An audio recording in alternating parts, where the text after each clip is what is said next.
السلام علیکم ورحمۃ اللہ۔ جی میرے پیارے بھائیوں اور میری معززات ماؤں بہنوں اور بیٹیوں،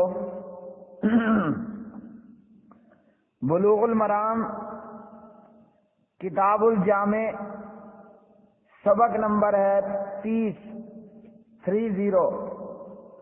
بسم اللہ الرحمن الرحیم۔ عن ابی ہریرہ رضی اللہ تعالی عنہ ان رسول اللہ صلی اللہ علیہ وسلم قال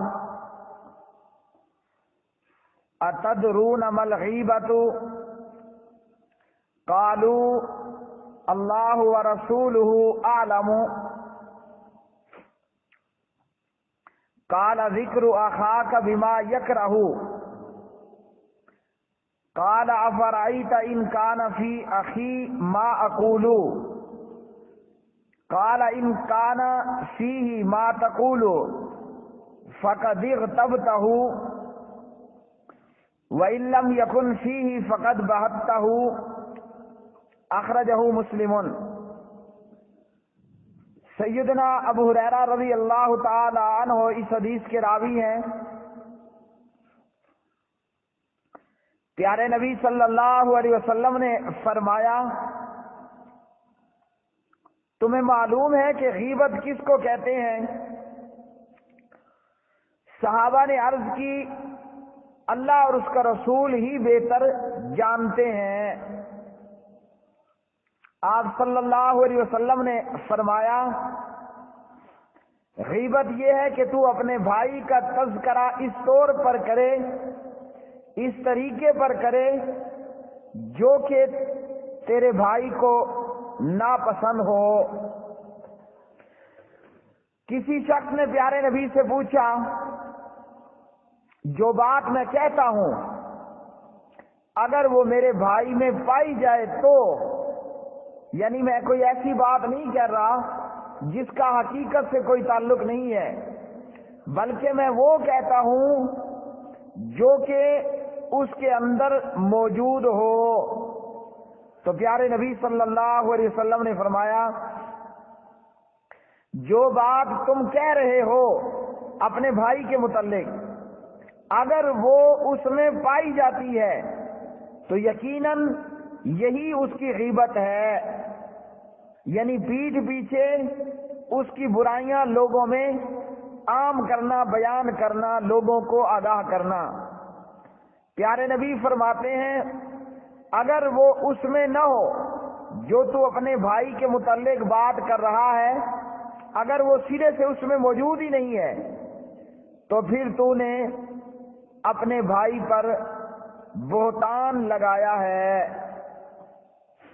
تو پیارے نبی صلی اللہ علیہ وسلم نے اس حدیث میں غیبت سے منع کیا کہ غیبت نہیں کرنی چاہیے، اور اس حدیث سے ہمیں یہ بھی معلوم ہوا کہ غیبت ہے کیا چیز۔ غیبت یہ ہے کہ میرے بھائی کے اندر کوئی برائی موجود ہو اور میں اس کی برائی کو، اس کے اس برے پن کو لوگوں کے اندر عام کروں، تو یہ ہوگی غیبت، پیٹھ پیچھے اس کی برائیاں بیان کرنا۔ اور اگر وہ اس کے اندر سرے سے موجود ہی نہیں ہے اور پھر میں لوگوں کو اس کے تعلق سے کچھ کہوں تو یہ بہتان بازی ہے۔ غیبت اور بہتان، کسی پر تہمت لگانا، یہ دونوں بڑے گناہ ہیں، گناہ کبیرہ ہیں، اور غیبت کرنا ہمارے معاشرے میں عام ہو چلا ہے۔ غیبت کرنا ہمارے معاشرے کے اندر اتنا عام ہو چلا ہے کہ اب اس کو برائی تصور ہی نہیں کیا جاتا، جبکہ مجھ سمیت ہماری حالت یہ ہے، ہمیں پتہ بھی ہوتا ہے کہ ہم غیبت کر رہے ہیں، لیکن اس کے باوجود غیبت کا چسکا اور ٹیسٹ ایسا ہے کہ غیبت کرنے سے لوگوں کی برائیاں لوگوں میں عام کرنے سے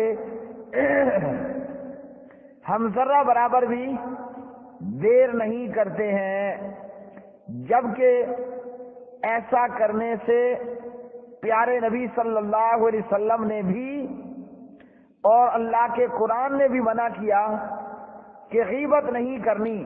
ہاں، ایک اور حدیث میں جو کہ ہم پیچھے پڑھ کر سن کر آ رہے ہیں، ایک ہے غیبت کرنا، کسی کی برائیاں لوگوں کے اندر آشکار کرنا، لوگوں کو کسی کی برائیوں سے آگاہ کرنا کہ فلاں شخص جو ہے وہ اس قسم کا برا آدمی ہے، اس کے یہ معاملات ہیں، یہ ہے غیبت کرنا اور یہ ہے گناہ۔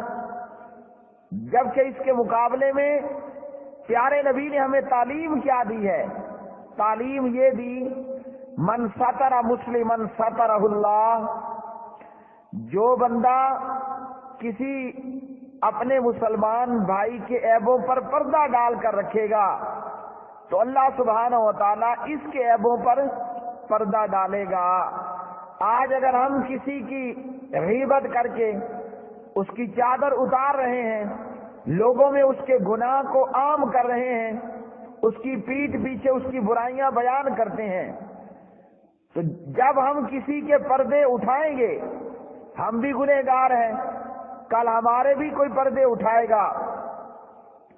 غیبت کرنے والے لوگوں کو ہمیں سوچنا چاہیے کہ آج اگر ہم کسی کے عیب لوگوں میں ظاہر کرتے ہیں تو بدلے میں کل ہمارے عیبوں سے بھی پردہ اٹھے گا، اور اگر ہم چاہتے ہیں کہ ہمارے عیبوں پر، ہماری غلطیوں پر، کوتاہیوں پر، ہماری کمزوریوں پر پردہ پڑا رہے تو ہم مسلمان بھائی کے عیبوں پر پردہ ڈالیں، نہ کہ کسی کی چادر اور برقعے اتارنے پر ہم لگ جائیں۔ اسی طرح بہتان بازی ہے، کسی پر بہتان لگانا کہ ایک کام، ایک گناہ اس کے اندر موجود ہی نہیں، اور ہم اس کے تعلق سے لوگوں میں اس کے خلاف پراپیگنڈا کر رہے ہوں کہ اس کے اندر یہ گناہ موجود ہے، جبکہ حقیقتاً وہ گناہ اس کے اندر موجود ہی نہیں ہوتا۔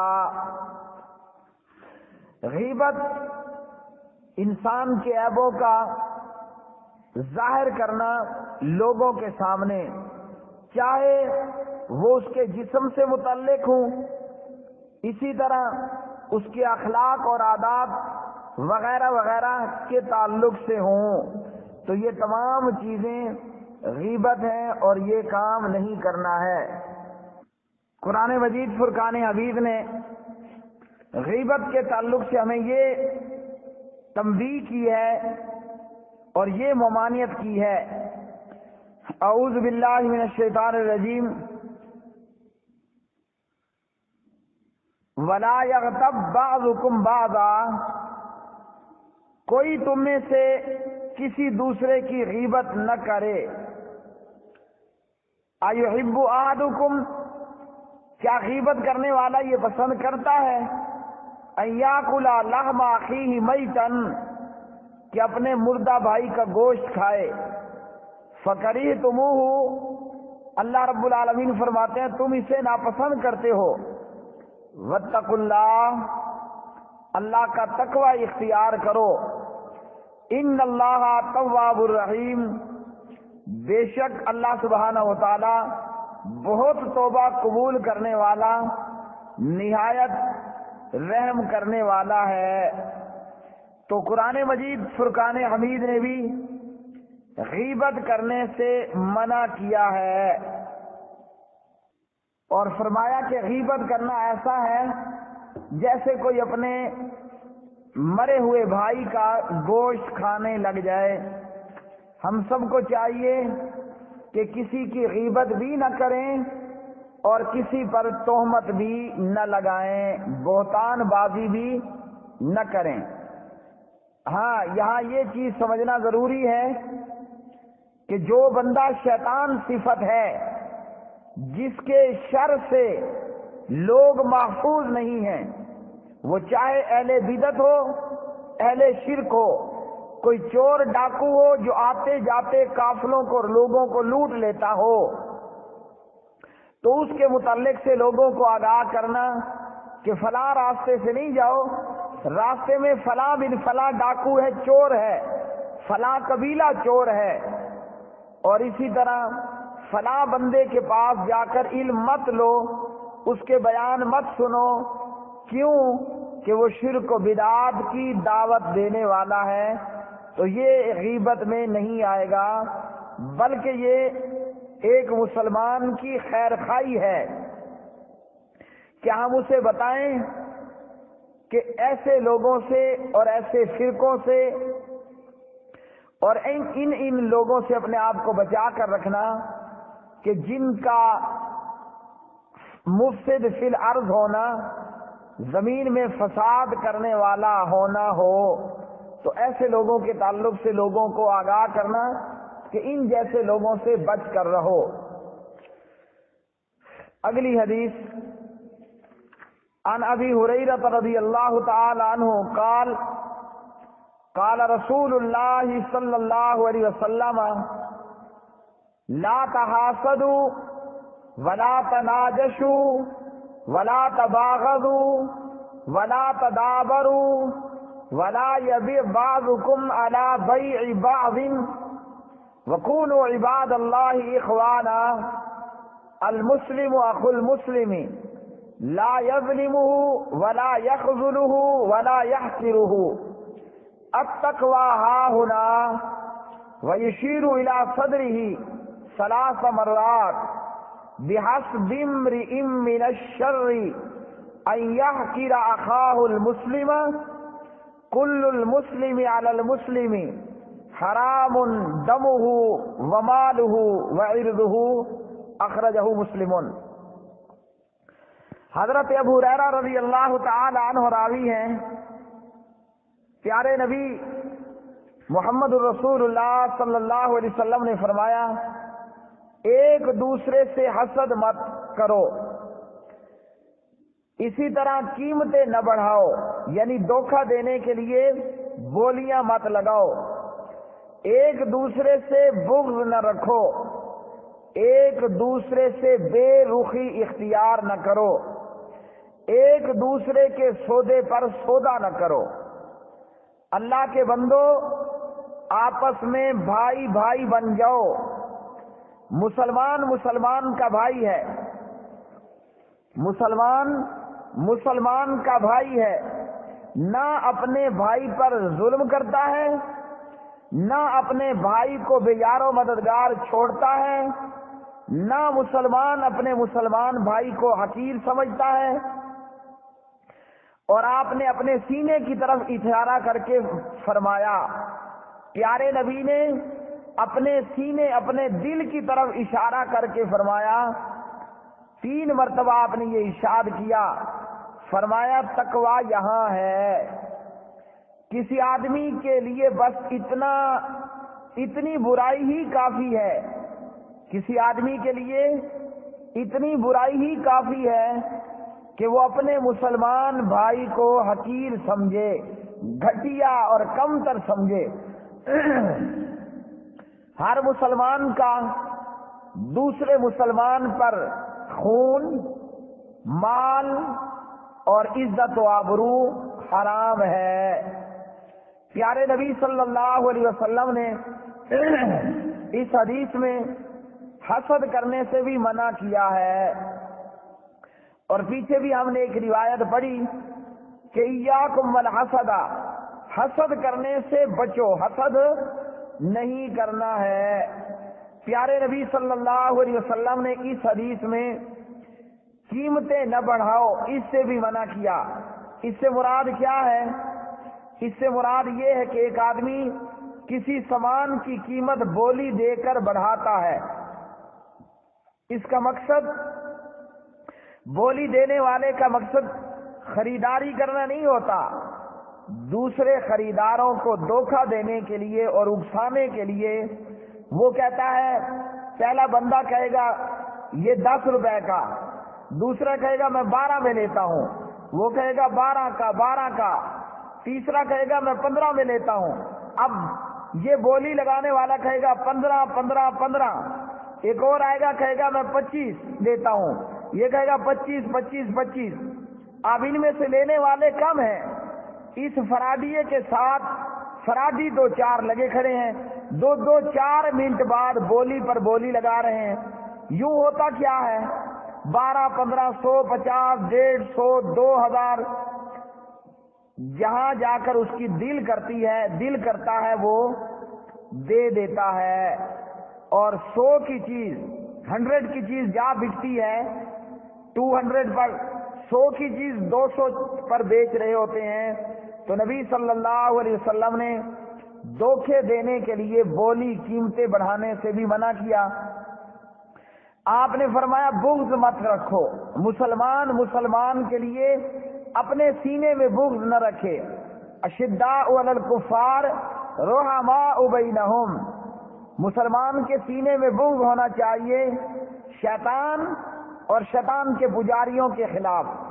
مسلمان کے لیے قطعاً اپنے مسلمان بھائی کے تعلق سے اپنے سینے میں بغض نہیں رکھنا چاہیے۔ پیارے نبی نے فرمایا ایک دوسرے سے بے رخی اختیار مت کرو۔ بے رخی کہ مجھے میرا بھائی سامنے ملا، میں نے چہرہ دوسری طرف پھیر لیا، اپنا رخ اپنا چہرہ تبدیل کر لیا، تو بے رخی مت اختیار کرو۔ پھر فرمایا سودے کے اوپر سودا نہ کرو۔ اگر ایک بندہ سودا کر رہا ہے، اس کے سودے پر سودا نہیں کرنا جب تک خریدار اور بیچنے والا کسی معاملے پر سودا کر رہے ہیں ان کو سودا کرنے دیا جائے۔ خریدار وہ سودا چھوڑ کر چلا جاتا ہے، پھر مجھے اختیار ہے۔ اسی طرح کسی کے نکاح کے پیغام پر نکاح کا پیغام بھی نہیں دینا۔ پیارے نبی فرماتے ہیں اے اللہ کے بندو آپس میں بھائی بھائی بن جاؤ۔ اور قرآن مجید نے کیا کہا، انما المؤمنون اخوہ، مومن آپس میں بھائی بھائی ہیں، سورۃ الحجرات 12-26۔ اور پیارے نبی فرما رہے ہیں کہ آپس میں بھائی بھائی بن جاؤ، آپس میں بھائی بھائی بن جاؤ۔ فرمایا مسلمان کا بھائی ہے۔ تو پیارے نبی نے حسد سے منع کیا، بولیاں دینے سے منع کیا، بغض رکھنے سے منع کیا، اور پیارے نبی صلی اللہ علیہ وسلم نے بے رخی اختیار کرنے سے منع کیا۔ حکم کیا دیا، فرمایا اللہ کے بندو آپس میں بھائی بھائی بن جاؤ۔ کیوں کہ مسلمان کا بھائی ہے۔ جس طرح دیوار میں ایک اینٹ دوسری اینٹ کو مضبوط کرتی ہے، اسی طرح مومن مسلمان آپس میں بھائی بھائی ہیں، یہ ایک دوسرے کو مضبوط کرتے ہیں۔ آج ہماری حالت کیا ہے، وہ عربی ہے، یہ اجمی ہے، یہاں قومیت آ گئی، علاقیت آ گئی، نسل پرستی آ گئی، رنگ اور روپ آ گیا، قوم اور برادری اور قبیلہ آ گیا۔ پیارے نبی فرما رہے ہیں اللہ کے بندو آپس میں بھائی بھائی ہو جاؤ۔ کوئی سندھی نہیں، کوئی بلوچی نہیں، کوئی سرحدی نہیں ہے، کوئی پنجابی نہیں ہے، کوئی کشمیری نہیں ہے، کوئی ہندوستانی نہیں ہے۔ مسلمان لا الہ الا اللہ محمد الرسول اللہ پڑھنے والا، وہ چاہے دلی کا ہو، پٹنہ کا ہو، یا اجمیر کا ہو، بمبے کا ہو، کشمیر کا ہو، سری نگر کا ہو، چاہے وہ اراکان کا ہو، بنگلہ دیش کا ہو، بھوٹان کا ہو، سوڈان کا ہو، جہاں کا بھی ہو، پیارے نبی فرماتے ہیں اللہ کے بندو آپس میں بھائی بھائی بن جاؤ۔ اور جہاں تک یہ قومیں اور یہ رنگ اور روپ، تو اللہ نے ہمارے قبیلے اور شاخیں کس لیے بنائیں؟ لتعارفوا، یہ تو پہچان کے لیے تھی۔ اسلام کے اندر ایسی کوئی چیز نہیں ہے۔ قوم قبیلہ صرف بطور تعارف، نہ کہ بطور بنیاد۔ ہماری بنیاد ہے لا الہ الا اللہ محمد الرسول اللہ۔ کوئی کلمہ پڑھ رہا ہے، وہ دلی میں رہ رہا ہے، دوسرا کلمہ پڑھنے والا لاہور میں رہ رہا ہے، دونوں کی دھڑکن ایک ہونی چاہیے۔ کوئی فرق نہیں، کوئی ہندوستانی ہو یا پاکستانی، لیکن افسوس آج ہم ملکوں میں تقسیم ہو گئے، آج ہم رنگ و روپ اور نسلوں اور قوموں میں تقسیم ہو گئے کہ وہ ہندوستانی ہے وہ مجھے اچھا نہیں لگتا، جبکہ وہ میرا کلمہ پڑھنے والا میرا مسلمان بھائی ہے، یہ سندھی ہے، یہ بلوچی ہے، یہ پٹھان ہے، یہ جٹ ہے، یہ سید ہے، یہ کمہار ہے۔ آج ہم ان چیزوں میں تقسیم ہو گئے اور ہمارا حال یہ ہے، ہماری آپس کی لڑائیاں کہ یہ سندھی ہے تو اس سے لڑوں گا، یہ بلوچی ہے، یہ پٹھان ہے، یہ سرحدی ہے، تو یہ چیزیں اسلام میں نہیں تھیں۔ ہم سب کو چاہیے ہمارا جو بھی رنگ ہو، جو بھی روپ ہو، جو بھی علاقہ ہو، جو بھی قوم اور برادری ہو، سامنے والا کلمہ پڑھنے والا مسلمان ہے وہ میرا بھائی ہے، مسلمان ہے میرا بھائی ہے۔ اور آج مسلمانوں کے اندر وہ ذات پات کے نظریے کہ یہ سید کیا لکھا ہوتا ہے، اچھے خاصے دینی رسالوں میں نے پڑھا، اور شرم و حیا کا مقام ایسے رسالوں کے خاص کر اہل حدیث ایڈیٹرز کے لیے خبر لگی ہے، دینی رسالے میں سید برادری کی لڑکی کے لیے سید خاندان کا رشتہ چاہیے۔ کیوں؟ جٹ والے نے کیا کیا، بلوچ اور پنجابی نے کیا کیا ہے، یہ سید ہے تو کمہار کا رشتہ کیوں نہیں چاہیے؟ اہل حدیث رسالہ، اہل حدیث ایڈیٹر، اور اندر لکھا کیا ہے کہ مانگھٹ برادری کے لیے مانگھٹ کا رشتہ چاہیے، سید برادری کے لڑکے کے لیے سید برادری کے لڑکے کا رشتہ چاہیے، لڑکی سید برادری کی تو لڑکا بھی سید برادری کا چاہیے۔ کیوں؟ کیا زید سید خاندان کا تھا؟ کیا زید اور زینب کی ایک قوم تھی؟ ایک غلام دوسرا آزاد، ایک کالا اور دوسری سبحان اللہ خوبصورتی میں بے مثال۔ تو اسلام کے اندر یہ چیز نہیں۔ ہاں ہندو مت کے اندر ہے کہ یہ برہمن ہے، یہ شودر ہے، یہ کھچتری ہے، اور یہ گھٹیا قوم ہے، یہ اعلیٰ قوم ہے۔ یہاں ایسا کچھ نہیں ہے، ہم مسلمان ہیں، آپس میں بھائی بھائی ہیں، چاہے وہ سری نگر کا رہنے والا کلمہ گو ہے، وہ چاہے کسی اور ملک اور علاقے کا رہنے والا ہے، ہماری مثال دیوار میں لگی اینٹوں کی ہے۔ اسی طرح پیارے نبی صلی اللہ علیہ وسلم نے بڑی خوبصورت بات کی، فرمایا مسلمان مسلمان پر ظلم نہیں کرتا۔ آج ہم کیا کر رہے ہیں؟ کلمہ پڑھنے والے پر برود کے دھماکے کرتا ہے، سمجھتا ہے کہ مجھے جنت مل رہی ہے۔ پیارے نبی صلی اللہ علیہ وسلم نے فرمایا کہ مسلمان اپنے مسلمان بھائی پر ظلم نہیں کرتا، اور یہ کلمہ پڑھنے والے فوجیوں کو مارتا ہے، کلمہ پڑھنے والے سپاہیوں کو مارتا ہے، کلمہ پڑھنے والے ایف سی کو مارتا ہے، کلمہ پڑھنے والی فوج کو مارتا ہے، اور کلمہ پڑھنے والی پبلک پر دھماکے اور خود کش پھٹو پھٹاتا ہے۔ سمجھتا کیا ہے؟ میں جنت میں جا رہا ہوں۔ واللہ کبھی ایسے لوگ جنت میں نہیں جا رہے، سیدھا بغیر کسی بریک کے وی آئی پی جہنمیوں کے اندر جا رہے ہیں۔ کیوں؟ کہ مسلمان مسلمان پر ظلم نہیں کرتا۔ پھر فرمایا مسلمان مسلمان کو بے یار و مددگار نہیں چھوڑتا۔ کشمیر کی بہن لٹ گئی، لٹ رہی ہے، کشمیر لہو لہان ہے، گجرات کو کافروں نے تباہ و برباد کیا، مسلمانوں کا قتل و غارت کیا گیا، مسلمان بیٹیوں بچیوں بہنوں ماؤں کے ریپ کیے گئے۔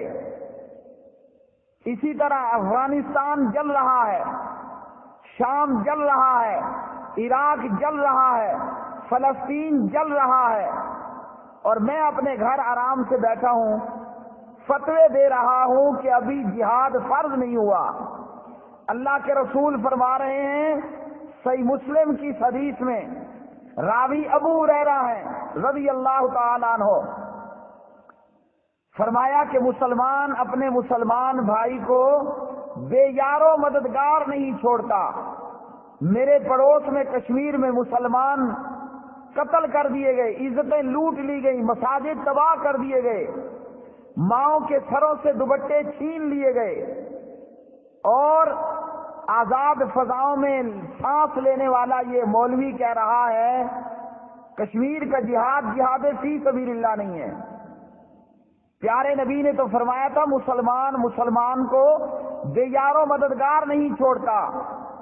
کشمیر ہو، ہندوستان ہو، افغانستان ہو، عراق ہو، شام ہو، فلسطین ہو، وہاں مظلوم اللہ کے سامنے پکار پکار کر کہہ رہے ہیں وَمَا لَكُمْ لَا تُقَاتِلُونَ فِي سَبِيلِ اللَّهِ وَالْمُسْتَضْعَفِينَ مِنَ الرِّجَالِ وَالنِّسَاءِ وَالْوِلْدَانِ يَقُولُونَ رَبَّنَا أَخْرِجْنَا مِنْ هَٰذِهِ الْقَرْيَةِ الظَّالِمِ أَهْلُهَا وَاجْعَل لَّنَا مِن لَّدُنكَ وَلِيًّا وَاجْعَل لَّنَا مِن لَّدُنكَ نَصِيرًا۔ مسلمان تباہ برباد کر دیے گئے، اور ہم سے ابھی فتویٰ نہیں بن رہا کہ یہ جہاد شرعی جہاد ہے یا غیر شرعی جہاد ہے۔ اسی طرح مسلمان اپنے مسلمان بھائی کو حقیر نہیں سمجھتا۔ پیارے بھائیوں، پیارے نبی کا یہ جملہ بے یار و مددگار نہیں چھوڑتا۔ دنیا کے جس کونے میں لا الہ الا اللہ محمد الرسول اللہ پڑھنے والے پر ظلم ہو، کسی کے فتوے کو لیے بغیر، یہ پیارے نبی کا فتویٰ ہے، اس کی مدد کے لیے پہنچو، چاہے اپنی زبان سے مدد کرو، اپنے ہاتھ سے کرو، اپنی قلم سے کرو، اپنی زبان سے کرو، یا اپنی تلوار، گن اور بارود، توپ اور گولے اور جیٹ سے کرو۔ دنیا میں کہیں مسلمان بے یار و مددگار ہے، پہنچو اس کی مدد کے لیے۔ یہ حکومتوں پر بھی لاگو ہے، یہ دفاعی اداروں پر بھی لاگو ہے، اور یہ پبلک اور سویلین کے اوپر بھی لاگو ہے کہ مسلمان اپنے مسلمان بھائی کو بے یار و مددگار نہیں چھوڑتا۔ امام المجاہدین خطیب مسجد نبوی محمد الرسول اللہ صلی اللہ علیہ وسلم کا یہ فتویٰ ہے کہ ولا یخذلہ، مسلمان اپنے مسلمان بھائی کو بے یار و مددگار نہیں چھوڑتا۔ فرمایا اپنے مسلمان بھائی کو حقیر بھی نہیں سمجھتا۔ اور آج ہمارا کیا حال ہے؟ نوکر کا، مالک کا نوکر سے کیا سلوک ہے؟ سندھی بلوچی کو حقیر سمجھ رہا ہے، بلوچی پنجابی کو گھٹیا سمجھ رہا ہے، سرحدی بلوچی سندھی پنجابی کو گھٹیا سمجھ رہا ہے۔ کوئی سمجھتا ہے کہ میں راجپوت ہوں، میں بڑا اعلیٰ ہوں، یہ جٹ ہے، یہ گھٹیا ہے۔ تو کسی کلمہ پڑھنے والے کو حقیر نہیں سمجھنا، بھلے وہ کالا ہو، بڑے وہ اندھا ہو، کانا ہو، لولا ہو، لنگڑا ہو، عربی ہو، اجمی ہو، سندھی ہو، پنجابی ہو، کشمیری ہو کہ پاکستانی ہو کہ ہندوستانی ہو۔ اپنے مسلمان بھائی کو کبھی بھی گھٹیا اور حقیر تصور نہیں کرنا۔ پیارے نبی نے اپنے سینے کی طرف اشارہ کر کے فرمایا تقویٰ یہاں ہے۔ کیا مطلب؟ حاجی صاحب بڑے نماز پڑھنے والے ہیں، بڑی لمبی داڑھی ہے، شلوار ٹخنوں سے اوپر ہے، یہ باتیں اپنی جگہ پر بہت اچھی ہیں، یہ اعمال کرنا اپنی جگہ پر بہت ضروری، لیکن یہ تقوی کی نشانی نہیں ہے۔ تقویٰ ہے سینے کے اندر موجود، دل کے اندر۔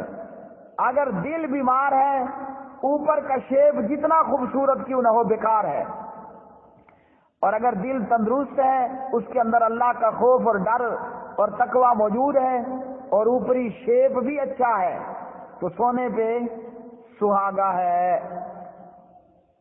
پیارے نبی فرماتے ہیں کسی بندے کے گندا ہونے کے لیے اتنا کافی ہے کہ وہ مسلمان کو حقیر سمجھے، اپنے مسلمان بھائی کو حقیر سمجھے، کہے کہ میں تو جی پروفیسر ہوں، میں تو ایس ایس پی اور ایس ڈی او ہوں، میں وزیر اعلیٰ اور وزیر اعظم ہوں، میں ایم این اے اور ایم پی اے ہوں، اور یہ موچی گھٹیا بیکار بندہ۔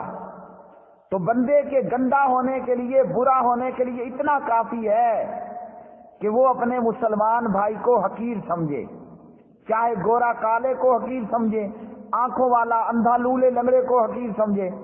پیارے نبی صلی اللہ علیہ وسلم اس حدیث میں فرماتے ہیں کہ ہر مسلمان کے دوسرے مسلمان پر 3 چیزیں حرام ہیں۔ ہر مسلمان کے دوسرے مسلمان پر 3 چیزیں حرام ہیں۔ حرام چیز کے قریب بھی نہیں جانا ہوتا۔ یہ 3 چیزیں ہر مسلمان کے دوسرے مسلمان پر حرام، یعنی ایک کلمہ پڑھنے والا لا الہ الا اللہ محمد الرسول اللہ کسی مسلمان کا قتل نہیں کرے گا، اس کا خون نہیں بہائے گا۔ اور آج دنیا کے اندر موجود دہشت گرد اور خبیث تنظیمیں IS، داعش، لا الہ الا اللہ محمد الرسول اللہ پڑھنے والی پبلک، کلمہ پڑھنے والے علماء، کلمہ پڑھنے والی حکومتیں اور ملک، مسلمانوں پر پھٹو پھاڑنے والے، خود کش اٹیک اور دھماکے کرنے والی یہ داعش شیطان کی جماعت، یہ سب سے پہلی نبی صلی اللہ علیہ وسلم کی نافرمانی کر رہی ہے اس معاملے میں کہ مسلمان کا خون بہا رہی ہے۔ کلمہ پڑھنے والی حکومتوں کو، کلمہ پڑھنے والی پبلک کو اس IS داعش سے خطرہ ہے۔ میں پہلے جوابات میں کہہ چکا ہوں یہ دولت اسلامیہ نہیں ہے۔ اللہ کی قسم، جو کلمہ پڑھنے والے کی گردن کاٹ دے وہ دولت اسلامیہ نہیں ہوتی، وہ دولت ابلیسیہ ہے۔ نبی فرماتے ہیں مسلمان کے مسلمان پر 3 چیزیں حرام ہیں۔ نمبر 1 دمہ، اس کا خون، کوئی مسلمان کسی مسلمان کا خون نہیں بہائے گا۔ اور دوسری طرف موجود بے شمار تنظیمیں، جن میں سے ایک TTP جو کلمہ پڑھنے والی پبلک اور حکومتوں کے خون کی پیاسیاں۔ دوسری چیز فرمایا مال، ایک مسلمان کسی مسلمان کے مال پر ڈاکہ نہیں مارے گا۔ تیسری چیز ہے مسلمان کی عزت و آبرو، کسی بھی مسلمان کے لیے یہ حلال نہیں ہے کہ وہ کسی دوسرے مسلمان کی عزت و آبرو پر اٹیک اور حملہ کر دے۔